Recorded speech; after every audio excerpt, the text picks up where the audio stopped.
नमस्कार बच्चों, अब लेते हैं तीसरा प्रश्न एक्सरसाइज 3.5 का। तो इसका पहला पार्ट है आपके पास। तो इसमें शर्त बदली है कि मूल वास्तविक व भिन्न भिन्न है। तो हम उसी शर्त को लेकर के k का मान ज्ञात करेंगे। तो पहला प्रश्न आपके पास है kx² प्लस 2x प्लस 1 बराबर 0। तो यहाँ से आप ABC का मान ले लें आप पहले। तो A आपके पास है k, B आपके पास हो गया 2 और C हो गया आपके पास 1। अब चूंकि आपको दे रखा है कि मूल क्या है, मूल वास्तविक है और भिन्न भिन्न है।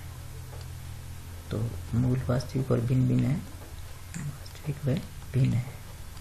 तो मूल वास्तविक और भिन्न की शर्त क्या होती है, b² माइनस 4ac क्या होता है, 0 से बड़ा होता है। अब b का मान रखें आप इसमें। तो b का मान रखेंगे तो 2 का वर्ग हो गया माइनस 4 इंटू a आपके पास है k और c आपके पास है 1। तो बड़ा होगा 0 से। ये शर्त आप रखें आप इसको। तो 2 का वर्ग आपके पास होता है 4 माइनस 4k बराबर बड़ा है 0 से। तो इसमें 4 कॉमन ले लें आप। तो 4 कॉमन लेंगे तो एक माइनस k बड़ा होगा 0 से। तो यहाँ से आपके पास ये एक गुणनखंड बनता है कि 1 माइनस k बड़ा होगा 0 से। तो यहाँ से बच्चों आप जब k का मान लेंगे तो आप इसका पक्षांतरण करें। तो आपके पास पक्षांतरण करेंगे तो आप देखेंगे k को हम उधर ले जाएंगे तो एक बड़ा हो जाएगा k से, अर्थात k का मान जो आएगा वो 1 से छोटा आएगा। तो ये शर्त होगी इसकी कि यदि इसके मूल वास्तविक और भिन्न भिन्न है तो k का मान आपके पास क्या होना चाहिए, 1 से छोटा होना चाहिए। फिर हम लेते हैं इसका दूसरा पार्ट। तो दूसरे पार्ट में आपके पास है kx² प्लस 6x और प्लस में 1 इक्वल टू 0। तो यहाँ से a का मान आपके पास है k, b आपके पास है 6 और c आपके पास है 1। तो चूंकि शर्त तो वही है, मूल वास्तविक और बराबर है। चूंकि मूल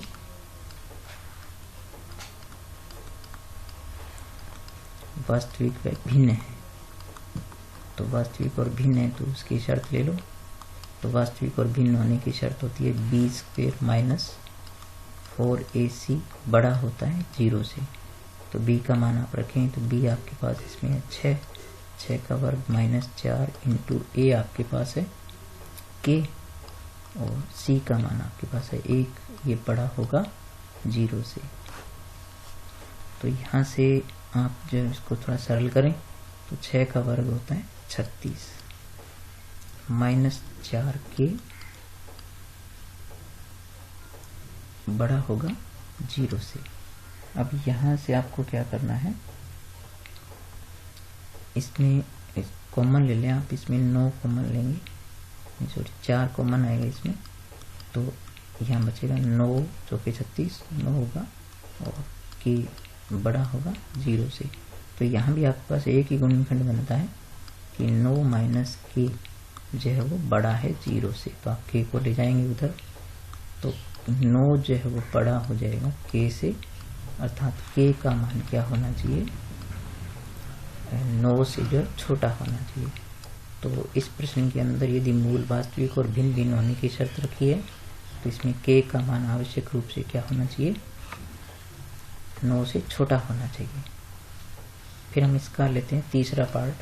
तो तीसरे पार्ट में हमारे पास है x² माइनस kx प्लस 9 बराबर 0। तो यहाँ से a का मान आपके पास 1 है, b का मान आपके पास k है माइनस का और c आपके पास है 9। तो शर्त तो इसमें वही है, मूल आपके पास क्या है, वास्तविक वह क्या है, भिन्न है। तो मूल वास्तविक और भिन्न होने की शर्त क्या होती है? बी स्क्वेयर माइनस 4ac बड़ा होता है 0 से। तो यहाँ b का मान रखें आप, b का मान आपके पास है -k, तो -k का वर्ग करेंगे, -4 इंटू a का मान रखेंगे 1 और c का मान रखेंगे 9, बड़ा होगा 0 से। तो यहाँ से सरल करने पर आपके पास आ गया k स्क्वेयर -9 जो कि 36, बड़ा होगा 0 से। तो यहाँ बच्चों ये आपके पास एक गुणनखंड बन जाता है, जिसमें अपने क्या करेंगे, वर्क करेंगे।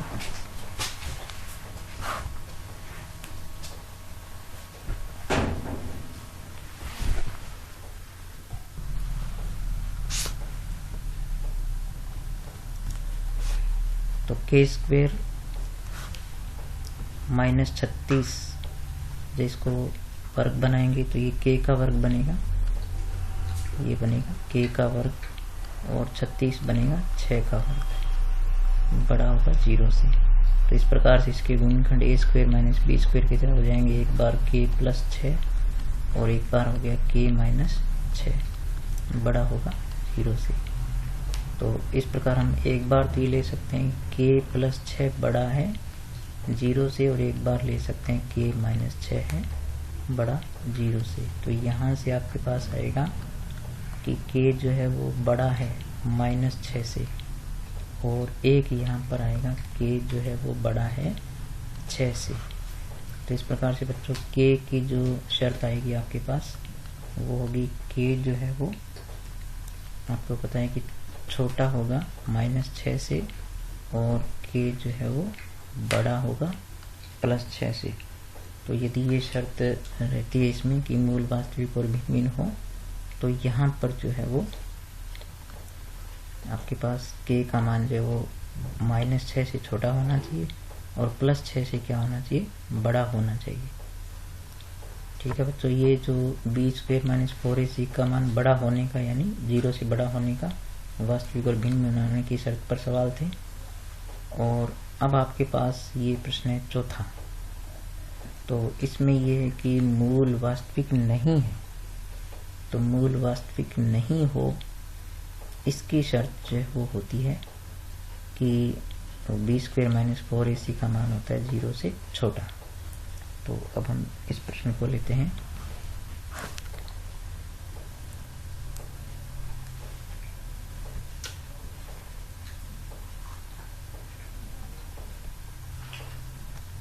तो यहाँ पर आपके पास चौथा प्रश्न है। चौथे प्रश्न में आपके पास है कि आपको जो द्विघात समीकरण दे रखी है वो x स्क्वेयर प्लस 5kx और प्लस में 16 है, और ये बराबर है 0 के। तो आपको इसमें a का मान क्या होगा, a का मान होगा 1, और b का मान होगा 5k, और c का मान होगा आपके पास 16 है। तो यहाँ से आपको चूंकि मूल क्या दे रखे हैं, आपको वास्तविक नहीं है, यानी मूल वास्तविक नहीं है।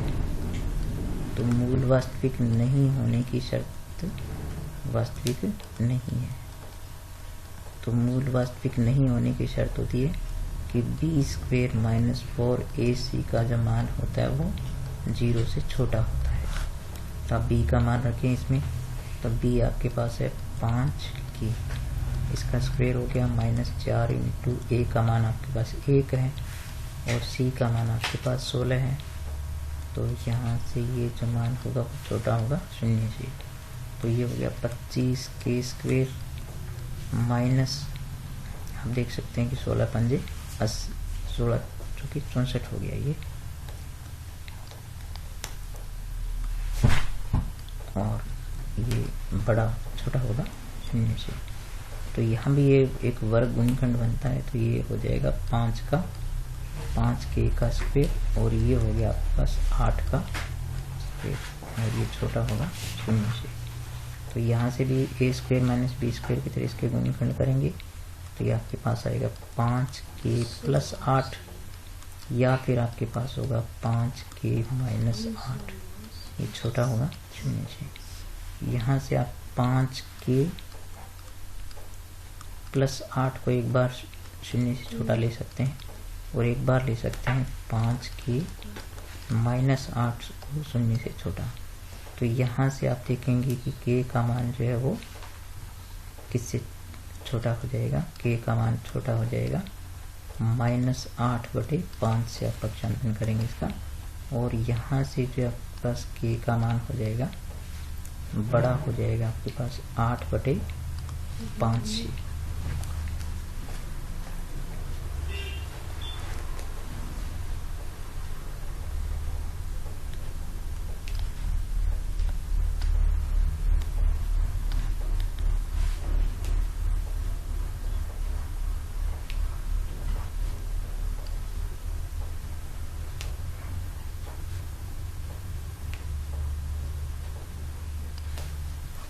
तो यहाँ से इस प्रकार से आपके पास k के मान आ गए, k जो है वो बड़ा हो गया -8/5 से और छोटा हो गया +8/5 से। इस प्रकार से k के मान निकलेंगे। यदि मूल वास्तविक नहीं है तो ये इसके हल होंगे। अब आपको 5वें प्रश्न में दे रखा है कि ये जो एक समीकरण आपको दे रखी है, यहाँ पर आपको कहा कि मूल वास्तविक और बराबर है और आपको k का मान नहीं सोचती, ये सिद्ध करना है कि 2b बराबर होगा a प्लस सी। तो यहाँ से मैं आपको सीधे बताता हूँ कि a का मान यहाँ पर क्या बनता है, a आपके पास है b माइनस सी। ठीक है बच्चों, इसमें a हम बड़ा ले लेते हैं क्योंकि छोटे abc उसमें आ चुके हैं, और b आपके पास हो गया यहाँ पर आप देखो c माइनस ए, और जो c है वो लेते हैं a माइनस बी। तो यहाँ से आपके पास चूंकि मूल क्या है आपके पास, चूंकि मूल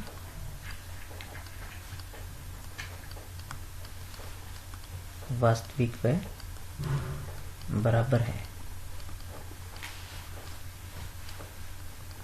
तो मूल वास्तविक और बराबर होने की शर्त होती है b² माइनस 4ac = 0। तो b का मान हम यहाँ पर रखेंगे, तो b का मान आपके पास है c माइनस a का स्क्वायर और -4 इंटू a आपके पास है b माइनस सी, और c आपके पास है a माइनस बी = 0। अब इसको सरल करते हैं माइनस बी के होल स्क्वायर की तरह, तो ये हो गया c² माइनस 2ac और प्लस में a²। और यहाँ आप क्या करें, पहले जो इन दोनों ब्रैकेट को गुणा करेंगे, तो पहले आएगा ab, आप इसको इससे करेंगे, फिर b को इससे करेंगे तो आएगा माइनस का b², फिर c को a से करेंगे तो माइनस का ac, और फिर करेंगे आप c को b से तो प्लस का हो जाएगा bc, क्योंकि दोनों माइनस के हैं, और बराबर 0। अब आप इसका ब्रैकेट खोलें तो c² minus 2ac plus a² और माइनस में 4ab, और ये चूंकि आगे माइनस है तो चिन्ह बदल जाएगा, प्लस का 4b² और प्लस में 4ac और प्लस में 4 माइनस में 4bc। चूंकि अंदर वाले सारे चिन्ह बदल जाएंगे, आगे माइनस है। अब आप इसको क्रम से लिखें, पहले a² का पद, फिर b² में आपके पास है प्लस का 4b², फिर प्लस में आपके पास यहाँ पर ये रहा c², फिर ab का पद लिखेंगे तो ab आपके पास है माइनस का 4ab, और फिर माइनस में bc का पद लिखेंगे 4bc, और फिर ac वाला पद आएगा 2ac। अब यहाँ पर एक ये गुणनखंड बनता है आपके पास, जो आपने 9th क्लास में सीखा था कि आपके पास जो x plus y plus z का होल स्क्वायर जो होता है वो होता है x² plus y² plus z² plus 2xy plus 2yz और प्लस 2zx।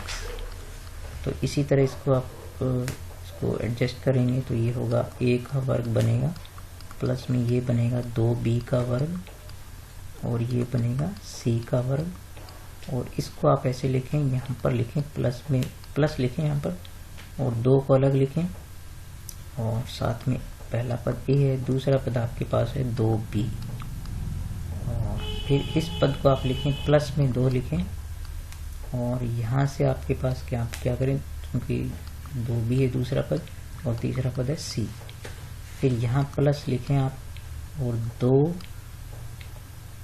इंटू ये a और c, 2ac बराबर 0।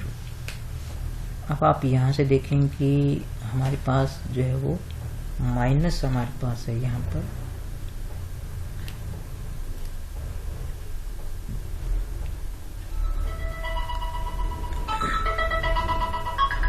बेटा इसके घंटे कम करना।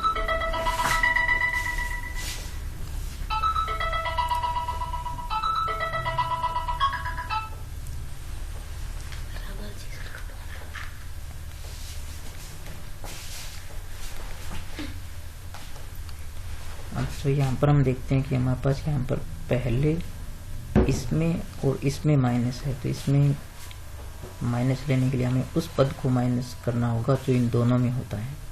तो यहाँ हम देखते हैं कि यहाँ पर y होता है, यहाँ पर भी y होता है, अर्थात दूसरा पद जो है वो माइनस का रहेगा, तो ये यहाँ माइनस हो जाएगा और यहाँ भी माइनस हो जाएगा, इसके साथ ये भी माइनस हो जाएगा। इस फॉर्मूले को हम कंसाइज करेंगे तो ये बनेगा a माइनस 2b प्लस सी का होल स्क्वायर इक्वल टू 0। अब ये हम देखें कि स्क्वायर तो इधर जाके शून्य हो जाएगा, तो a minus 2b plus c equal to 0। तो 2b को आप उधर ले जाएंगे तो a plus c equal to 2b, अर्थात 2b इक्वल टू हो गया a प्लस सी। तो इस प्रकार से ये सिद्ध होता है। अब हम बहुपद के सभी प्रश्नों को हल कर चुके हैं। अब आपके पास विविध प्रश्नमाला बचती है, तो उसके प्रश्नों को आप अटेम्प्ट करें, और यदि कोई प्रश्न आपसे नहीं होते हैं तो आप जो व्हाट्सएप से जुड़े हैं वो बच्चे मुझे व्हाट्सएप पर बताएं, और जो यूट्यूब पर हैं वो कमेंट बॉक्स में लिखें, मैं उन प्रश्नों के लिए वीडियो बनाऊंगा। ठीक है बच्चों, मिलेंगे अगली क्लास में।